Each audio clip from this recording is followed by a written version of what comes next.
Magandang araw po. Narito na po ang magiging lagay ng panahon ngayong araw ng Sabado, October 25, 2025.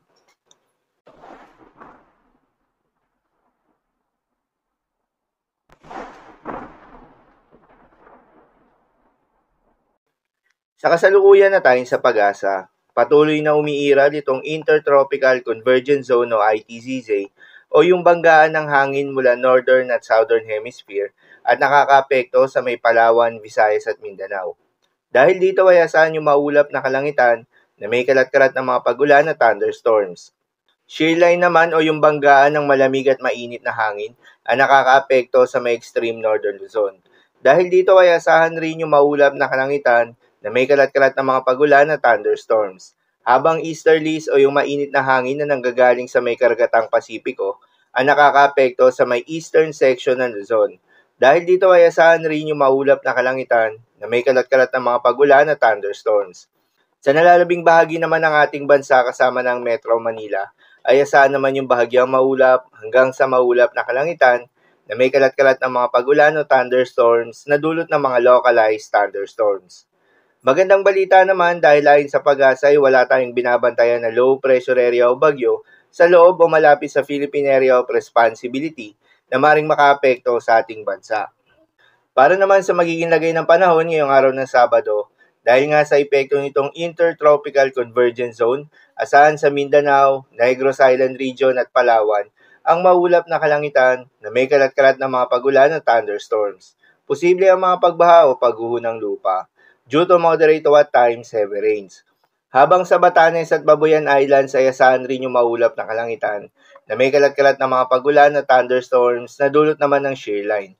Posible rin ang mga pagbaha o pagguho ng lupa, due to moderate to at times heavy rains. Habang sa Aurora at Quezon ay asahan rin yung maulap na kalangitan na may kalat-kalat na mga pagulan at thunderstorms na dulot naman ng easterlies. Posible rin ang mga pagbaha o pagguho ng lupa, due to moderate to at times heavy rains. Sa nalalabing bahagi naman ng Visayas at Mindanao ay asahan yung bahagyang maulap hanggang sa maulap na kalangitan na may kalat-kalat na mga pagulan o thunderstorms na dulot ng Intertropical Convergence Zone. Posible rin ang mga pagbaha o pagguho ng lupa during severe thunderstorms.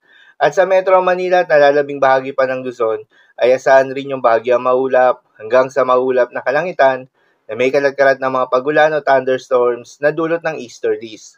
Posible rin ang mga pagbaha o pagguho ng lupa during severe thunderstorms. Madalas nabobo ang mga thunderstorms na ito tuwing hapon o gabi na nagtatagal ng 1 hanggang 2 oras. Kaya naman ingat sa mga posibleng banta ng pagbaha at pagguho ng lupa, lalong-lalo na sa mga lugar na inuulan na noong mga nakaraang araw pa. Para naman sa magiging lagay ng mga dagat baybayin ay sa pag-asa ay wala tayong nakataas na gale warning sa anumang seaboards ng ating bansa. Subalit pinag-iingat pa rin yung mga kababayan nating mangingisda at yung may mga maliliit na sasakyang pandagat na papalaot, lalo na sa may northern seaboards ng Luzon, dahil inaasahan pa rin yung katamtaman hanggang sa maalo na karagatan. Habang sa nalalabing seaboards ng ating bansa ay asahan naman yung banayad hanggang sa katamtaman ng mga pag-alon, subalit iba yung pag-iingat pa rin, lalo na kung meron tayong offshore thunderstorms activity. Asahan yung paglakas ng hangin at kakibat nito ay pagtaas rin ng mga pag-alon. So, yun lamang po para sa lagay ng panahon ngayong araw ng Sabado. Keep safe, everyone.